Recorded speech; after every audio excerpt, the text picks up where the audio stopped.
Who got to Terrence Bradley? Did you see the look on Terrence Bradley's face while he sat at the witness stand? He seemed like he was deep in thought about the price of the McDouble at McDonald's, or if they were still going to be having 2 for 1 at Golden Corral on Mother's Day. I was speculating. I was speculating. I'm sorry. Listen, Terrence Bradley, what are you talking about? So did you hit that like button yet? Subscribe to the channel before this video is finished. I appreciate that. An attorney asked Terrence Bradley, do you typically lie about your friends? I may have. I may not have. This guy's full of it. Now, Terrence Bradley was supposed to be the key witness in this case. Turns out the guy was just speculating. Now, if you got a dictionary, the word speculating probably is not in there. I checked. The only word that I found that's close to it is going to be called speculating. Did you see the look on his face? Did you see the look on Terrence Bradley's face while he sat at the witness stand? He seemed like he was deep in thought about the price of the McDouble at McDonald's, or if they were still going to be having 2 for 1 at Golden Corral on Mother's Day. I don't know what this guy was really thinking about, but he definitely wasn't thinking about them questions because he couldn't recall. Now, this is supposed to be an attorney who is very educated and very qualified. He was the attorney for Nathan Wade on his divorce.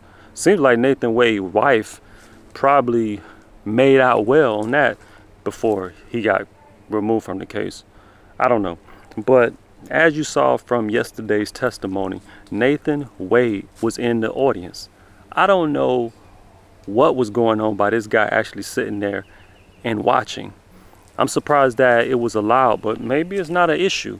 It was just surprising to me to see how this guy was sitting there in front of the ex-friend, in front of the ex-associate and business partner, and that's the reason why the attorney made the question. Hey, they're coaching him. They're coaching him from the witness stand, because at the beginning, every time he looked to answer a question, he looked over at the attorneys to see if they were going to object. I really believe that the judge is going to do the right thing based on the evidence, that is. Now, I'm not speculating on this at all. Terrence Bradley would say I'm speculating, but I'm not. I am simply looking at the facts that was put out.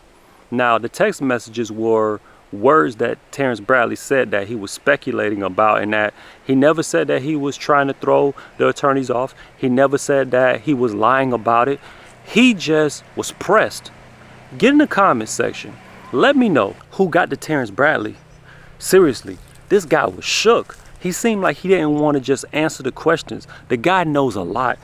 The judge even had him in chamber speaking to him one-on-one, and he found out that, you know what, the guy was improperly applying attorney-client privilege.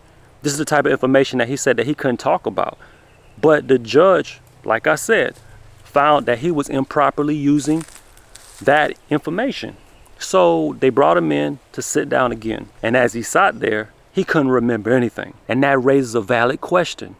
Who got to him? Was there anybody who probably gave him a stern warning that, you know what, you may not want to remember certain information tomorrow? And he didn't. There was somebody who probably told him, you may not want to say that. And he didn't. But think about it. Terrence Bradley, did he save his career? This guy showed that he's one of the most incompetent attorneys in front of the world.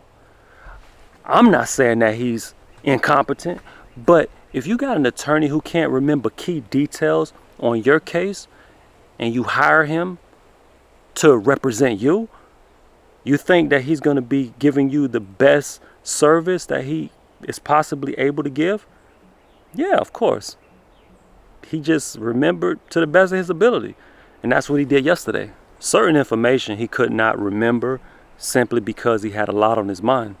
And I really believe he had a lot on his mind. I really believe that he had a lot on his mind. The guy gave the information that he gave, which was very limited. We were expecting a bombshell, and we didn't see it. I'm not surprised. You got to understand, the powers that be, they really can make you say and do what they want you to say and do. But we don't have proof of that. What we do have proof of is that Nathan Wade was in attendance. And the fact that he was in attendance, and then you couple that with the text messages that were Exhibit 26 and 27 that was entered into evidence, and then you couple that with the fact that you can tell that Terrence Bradley really wanted to give certain details, certain answers that were favorable to the defense, but he just couldn't remember. How surprisingly. Like I said, the judge in this case really has a lot to consider. On Friday, we will see closing arguments, and during those closing arguments, the judge is going to be put in a position to make a decision, and the world is watching.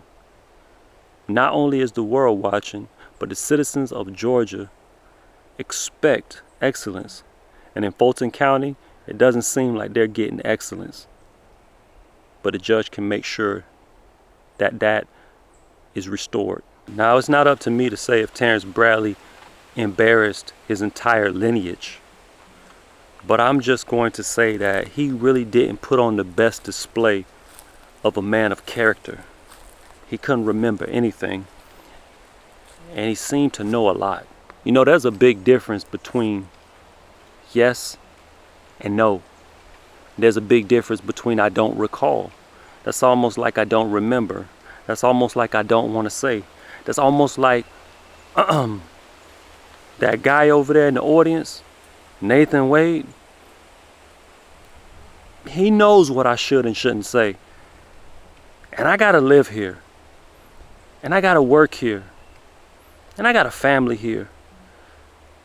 And I don't really want to uproot and try and start over, collecting the pieces.